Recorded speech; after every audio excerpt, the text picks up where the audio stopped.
Assalamualaikum warahmatullahi wabarakatuh. Halo, semoga kalian dalam keadaan sehat semuanya. Pada kesempatan kali ini, kita akan membahas materi sosiologi kelas 10 bab 1, yaitu tentang fungsi sosiologi untuk mengenali gejala sosial di masyarakat. Oke, yang akan kita pelajari adalah objek kajian sosiologi.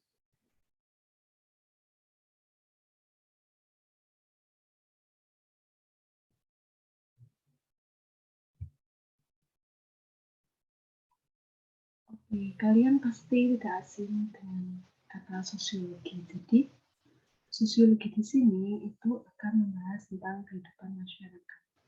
Salah satunya ada di objek kajian sosiologi. Lalu apa itu objek kajian sosiologi?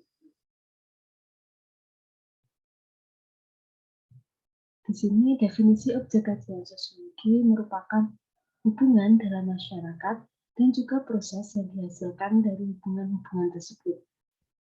Objek kajian ini bertujuan untuk meningkatkan kemampuan seseorang untuk menyesuaikan diri atau beradaptasi dengan lingkungan sosialnya. Jadi berbeda dengan pengertian masyarakat. Kalau masyarakat itu kan sekumpulan manusia yang menempati wilayah tertentu dan membina kehidupan bersama. Nah, di sini objek kajian sosiologi salah satunya adalah masyarakat, seperti itu.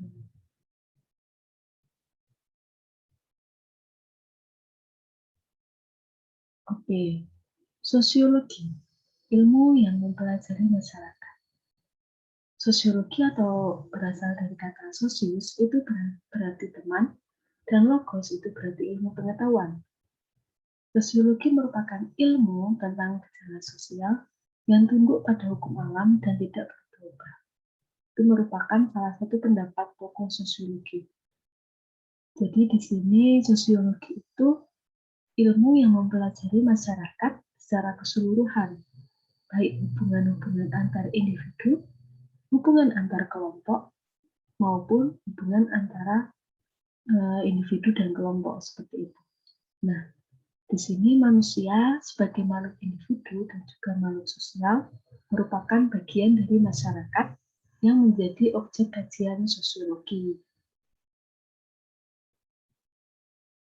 Masyarakat sendiri sebagai objek kajian sosiologi memiliki beberapa unsur, yaitu yang pertama, saling berinteraksi baik antara individu maupun antar kelompok. Nah, di sini orang-orang dalam jumlah yang relatif besar itu saling berinteraksi. Mereka saling melakukan kegiatan antar individu dengan kelompok maupun antar kelompok. Kemudian unsur selanjutnya yaitu adanya kerjasama yang secara otomatis terjadi dalam tiap masyarakat, baik dalam skala kecil atau antar individu maupun dalam skala besar atau antar masyarakat. Unsur selanjutnya yaitu berada dalam wilayah dengan batas-batas tertentu. Maksudnya di sini adalah masyarakat itu berada pada setiap wilayah dengan batas-batas geografis atau batas-batas wilayah yang ditentukan secara nyata. Contohnya, ada masyarakat yang bertempat tinggal di Jakarta. Ada masyarakat yang bertempat tinggal di Semarang. Nah, seperti itu. Ada batas-batas tertentu dan berlangsung dalam relatif waktu yang lama. Jadi mereka lahir dan besar atau berkembang di wilayah tersebut. Ada juga unsur masyarakat yang lain, yaitu memiliki norma sosial tertentu yang menjadi pedoman dalam sistem tata kelakuan. Ini berlaku pada setiap wilayah yang ditempati oleh suatu kelompok masyarakat tersebut. Jadi tata kelakuan atau sistem norma bisa berbeda-beda tergantung dengan tempat wilayah yang ditempati. Lalu setelah kita mengetahui tentang unsur-unsur masyarakat, kita kemudian akan mempelajari tentang tipe-tipe masyarakat. Yang pertama, ada masyarakat paksaan. Apa itu masyarakat bangsaan?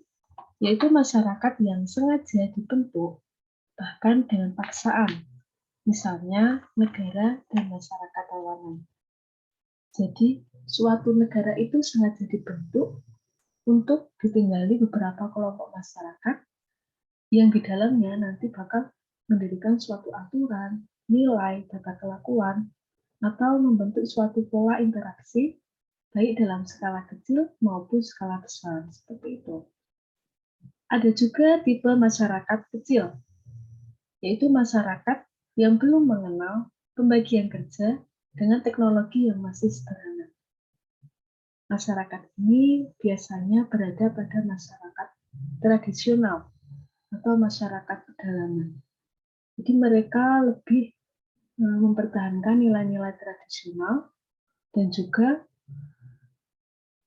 biasanya perkembangan mereka itu lebih lambat. Ada juga masyarakat merdeka. Nah, dalam masyarakat merdeka ini dibagi menjadi dua jenis masyarakat. Yang pertama ada masyarakat natur, yaitu masyarakat yang terjadi dengan sendirinya karena hubungan darah atau hubungan keturunan. Ini contohnya adalah berbagai suku-suku yang ada di Indonesia. Ada suku Jawa, ada suku Sumatera, maupun suku Papua, seperti itu. Tipe masyarakat merdeka yang kedua adalah masyarakat kultur, yaitu masyarakat yang terjadi karena kepentingan duniawi atau kepercayaan. Tipe masyarakat ini biasanya merupakan masyarakat modern atau yang tinggal di perkotaan.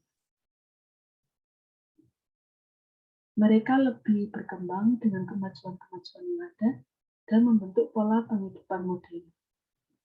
Lalu ada tipe masyarakat yang terakhir, yaitu masyarakat kompleks. Masyarakat kompleks merupakan masyarakat yang sudah menjalankan spesialisasi dalam segala bidang yang sudah modern. Berbeda dengan tipe masyarakat kecil, masyarakat kompleks merupakan masyarakat terbuka dengan berbagai macam latar belakang tiap individu yang sudah dispesialisasi dalam berbagai bidang-bidang tertentu.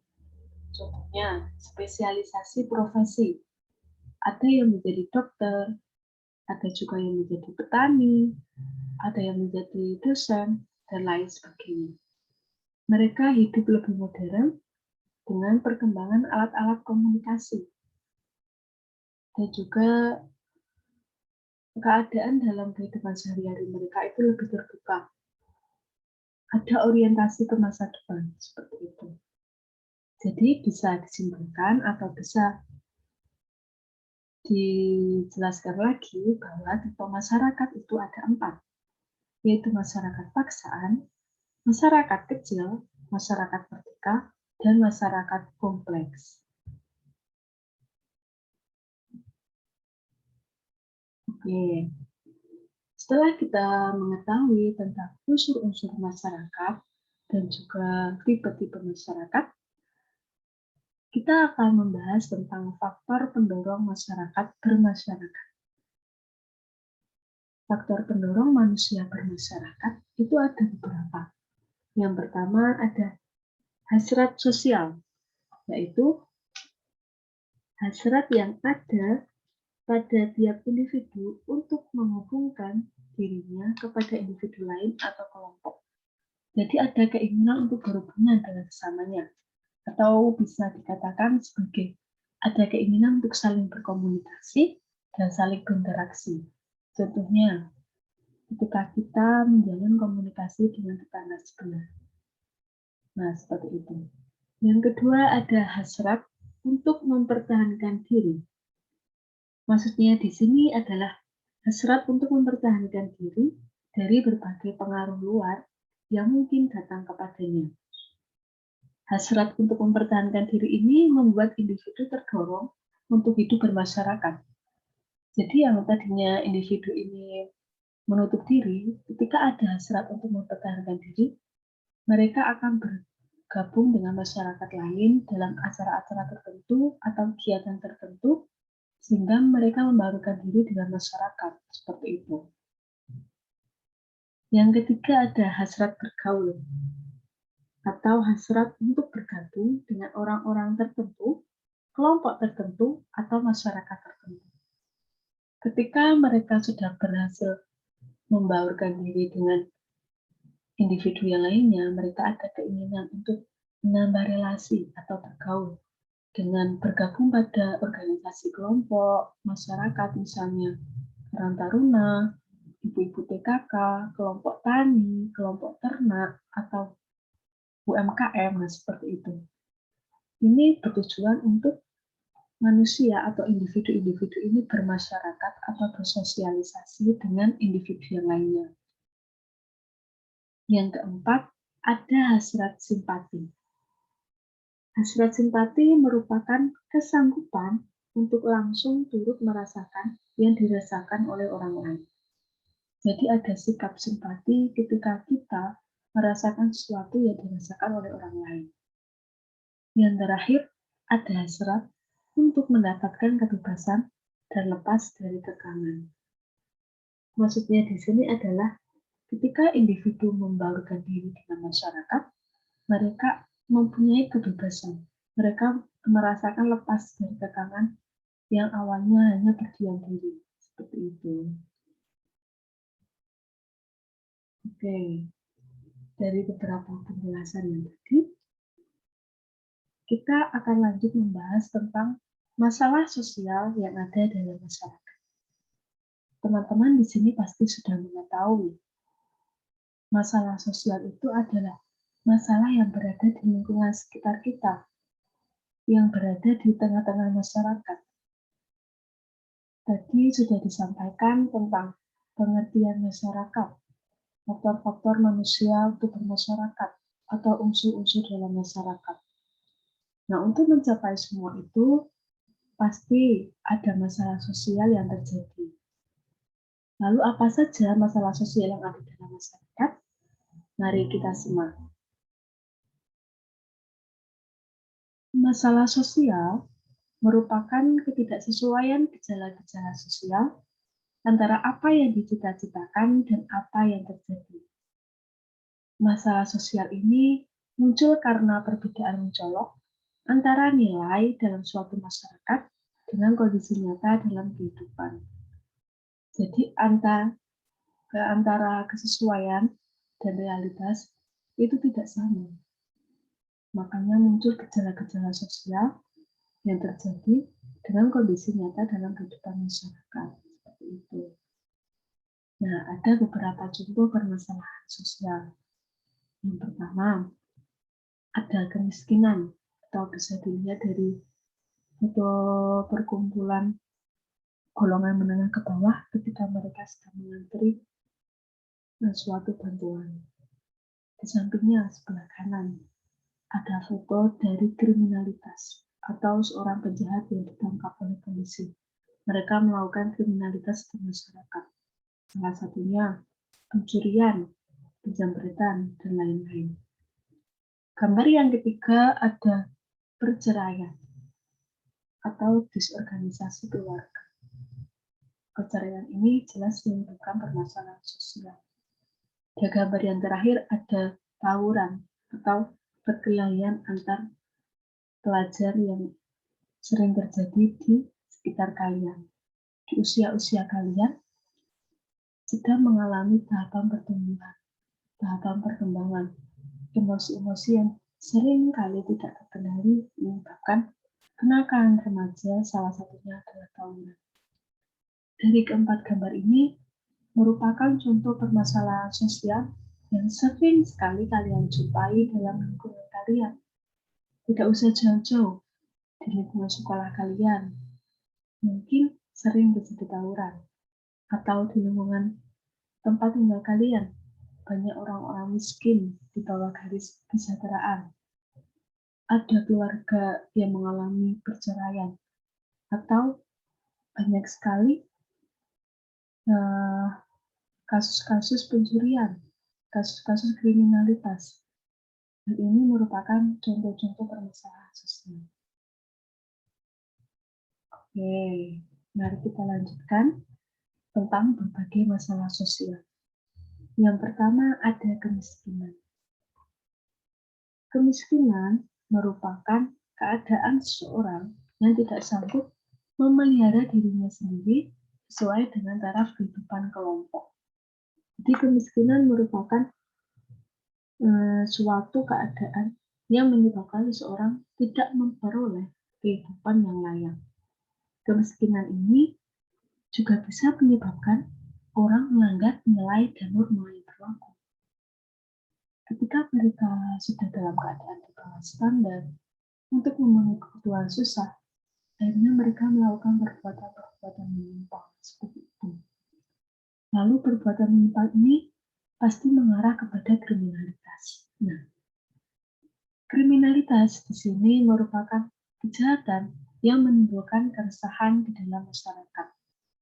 Kriminalitas ini memiliki beberapa faktor. Yang pertama, ada sifat keserakahan atau sikap ingin menguasai segala sesuatu. Yang kedua, karena pengaruh dorongan dari luar atau pengaruh dorongan dari dalam.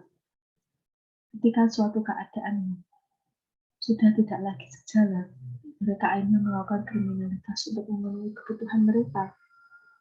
Ada juga pengaruh lingkungan atau lingkungan sekitarnya yang sering melakukan kriminalitas, maka akan membujuk suatu individu untuk berbuat yang serupa. Karena perkembangan iptek dan kecanggihan iptek, tidak hanya melakukan penjamretan atau yang lain-lain, tetapi juga melakukan cybercrime atau kejahatan dalam teknologi, pembajakan, dan lain-lain seperti itu. Ini yang menyebabkan lemahnya ikatan moral dan keagamaan dalam diri individu. Nah, berbagai masalah sosial yang lain yaitu disharmonisasi keluarga. Keadaan ketika keluarga berada dalam kondisi yang tidak selaras dan hubungan antar anggota tidak sejalan sebagaimana mestinya. Bentuk-bentuk dari disharmonisasi keluarga ini antara lain adalah keluarga yang tidak lengkap, perceraian, buruknya komunikasi dalam anggota keluarga, hilangnya pemimpin rumah tangga, atau terganggunya keseimbangan jiwa salah satu anggota keluarga. Ini menyebabkan ketidakselarasan dan hubungan antar anggota ini tidak berjalan sebagaimana mestinya. Lalu ada masalah generasi muda. Salah satu contohnya tadi adalah kenakalan remaja, misalnya tawuran. Nah, masalah generasi muda ini muncul dari sikap apatis yang lahir dari kekecewaan terhadap generasi tua. Karena ada perbedaan nilai, perbedaan norma, dan pemahaman yang dilakukan antara remaja dan orang tua, seperti itu. Oke, mari kita diskusikan dua gambar berikut. Ketika kita sudah membahas dari awal, mulai dari pengertian masyarakat sampai berbagai jenis permasalahan sosial dalam masyarakat,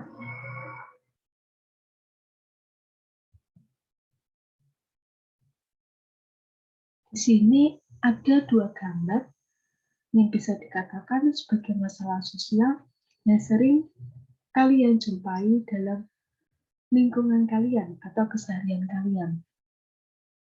Apakah termasuk masalah rasial? Jelas.